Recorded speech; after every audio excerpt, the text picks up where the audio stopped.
Un nuevo día en el viaje. Esta vez me dirijo a la ruta de la selva misionera. El primer tramo del viaje es por la Ruta Nacional 14, desde la localidad de San Pedro a Bernardo de Irigoyen. La localidad argentina se encuentra pegada, frontera seca por medio, a las ciudades de Dionisio, Cerqueira y Barraçao, pertenecientes a Brasil. La ruta, que recibe el nombre de Avenida Almirante Brown, divide ambos territorios. Del lado argentino es común encontrar muchas vinotecas. Dando vuelta a la avenida, el lado brasilero. Simplemente una vereda separa a ambos países.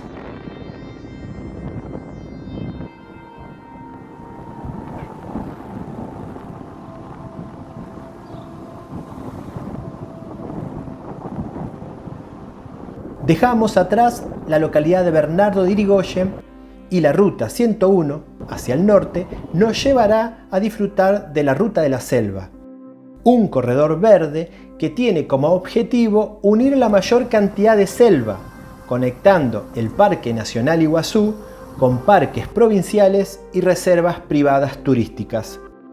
Cada año, miles de animales mueren atropellados al cruzar las rutas que atraviesan áreas protegidas en Misiones. Lagartos, aves y mamíferos de distintos tamaños encuentran la muerte a ser golpeados por vehículos que traspasan los límites de velocidad permitida en la zona.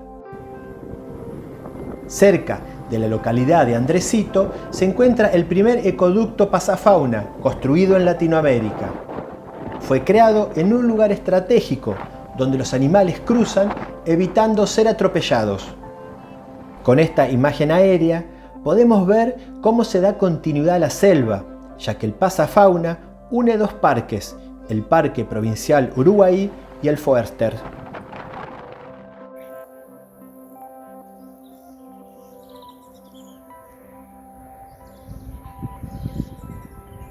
Bueno, ya estamos alojados en Carandiá, así que ahora vamos al monte a ver las sorpresas que nos preparó.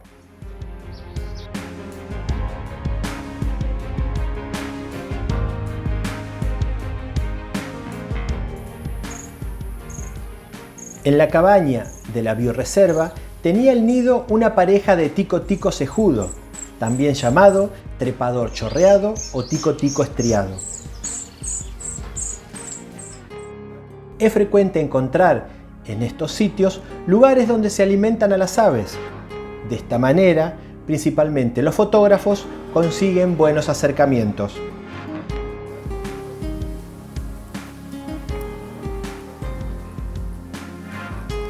El inconfundible y llamativo frutero vero, con el contraste entre el blanco y negro en su plumaje y el notable iris amarillo dorado.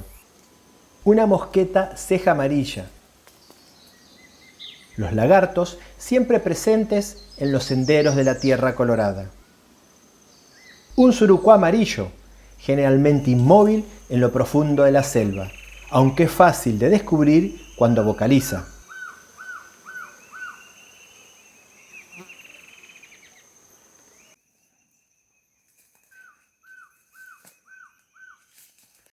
En este caso un macho, tiene la cabeza y espalda verde-azul brillante. Un picaflor corona violácea en un momento de descanso.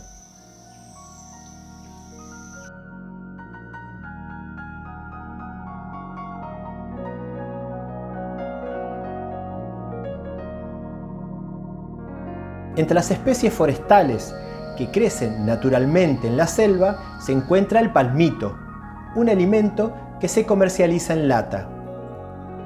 Esta palmera únicamente crece en la selva atlántica. En la cosecha de cada planta se extrae el cogollo, matando la palmera, porque se extrae el corazón del tallo tierno. De cada palmera se extrae palmito para una lata de 300 a 400 gramos de peso. Es una especie amenazada por la extracción ilegal. Es por eso que la única manera de producir es con control, para que la especie no desaparezca.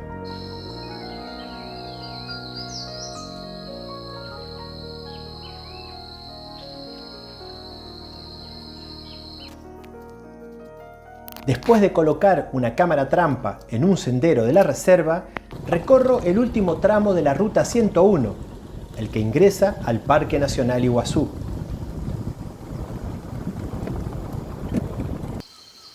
Mariposas carroñeras matan y se comen un lagarto. No, no es lo que parece. Los restos de un lagarto atropellado se están descomponiendo y las mariposas succionan sus líquidos para obtener sales y algunos aminoácidos. La muerte de uno es la vida para otros. Ahora sí, un carroñero, un carancho, más rojizo de lo común, al estar sucio con tierra colorada del lugar, aprovecha los restos de una comadreja.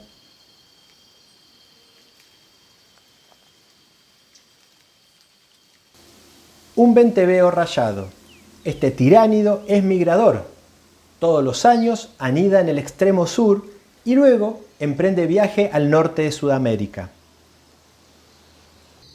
Con llamado repetitivo a intervalos cortos, una pareja de tucán pico verde se desplaza por la selva.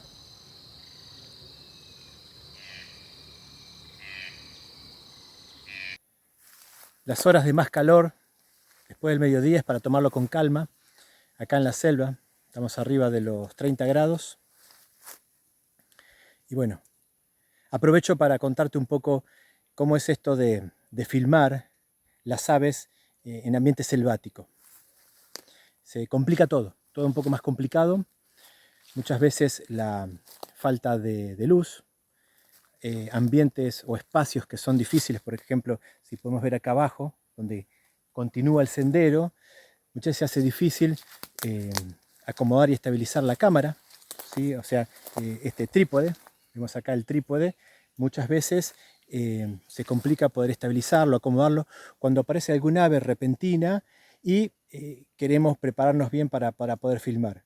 Así que bueno, muchas veces corremos en desventaja con el fotógrafo que tiene su cámara en la mano e inmediatamente está atento a empezar a hacer disparos y registros.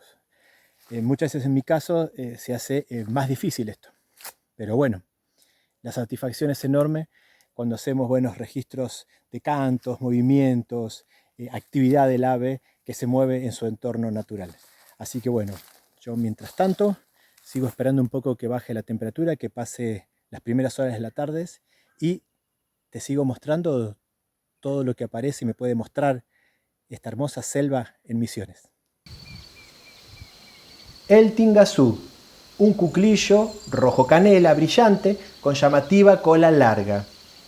Se lo suele ver en la copa de los árboles, dando saltitos, con gran habilidad entre las ramas. Mide unos 45 centímetros, de los cuales 30 corresponden a la cola. La base de la alimentación son orugas, arañas, hormigas y frutos. A los fruteros overos se los suele ver en grupos pequeños, de hasta 5 o 6 individuos, en estratos medios y altos de la selva.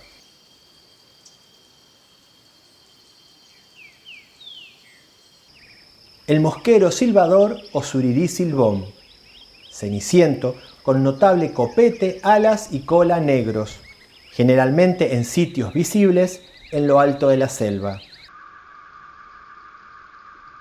Una especie de las zonas bajas, el fueguero morado.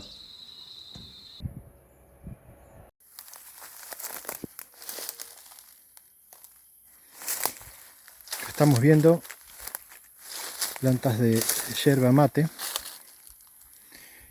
que son plantadas bajo el monte, ¿sí? Una producción de yerba mate bajo el monte.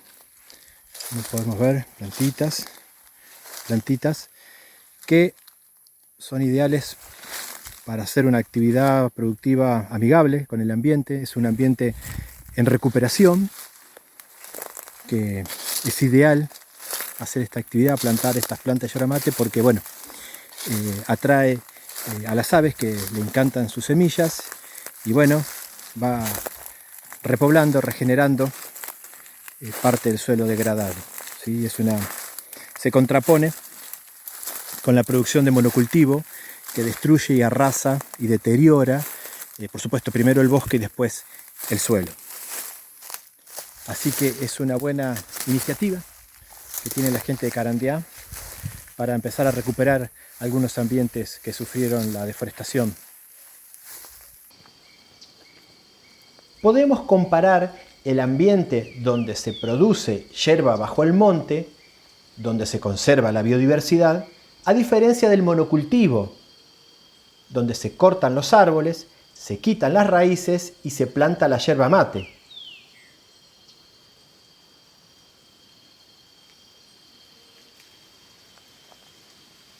Este terreno ha perdido toda su riqueza natural y solo algunas palomas la recorren en busca de semillas.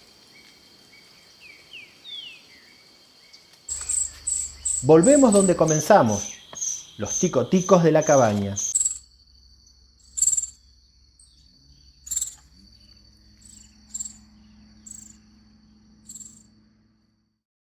Algo que podemos ver en este nido de tico-tico, hecho en una construcción humana y haciendo el seguimiento del nido, podemos ver cómo dos pichones fueron creciendo y un tercer pichón quedó chiquito, y eso un poco comienza parte de la selección natural de las especies. Evidentemente, ese pequeño no pudo hacerse de camino, no pudo recibir el alimento suficiente y en distintas oportunidades se cayó del nido, o los más grandes, al ponerse más activos y al luchar por el alimento cuando llega la madre a dárselo, posiblemente ese pichón se cae del nido, sin dejarle mucho olor a nuestro cuerpo, a nuestra mano. Cuando lo dejamos en el nido, nuevamente a las horas o al otro día vuelve a caer. Así que evidentemente ese pichón es descartado por sus propios hermanos, por la propia naturaleza, y solamente dos de los pichones seguirán adelante, evidentemente, en este nido.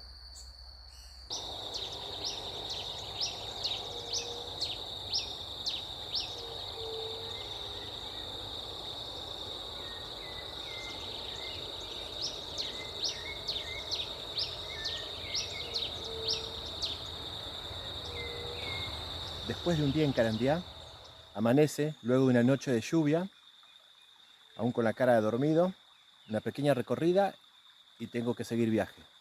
Nos vemos en el próximo video.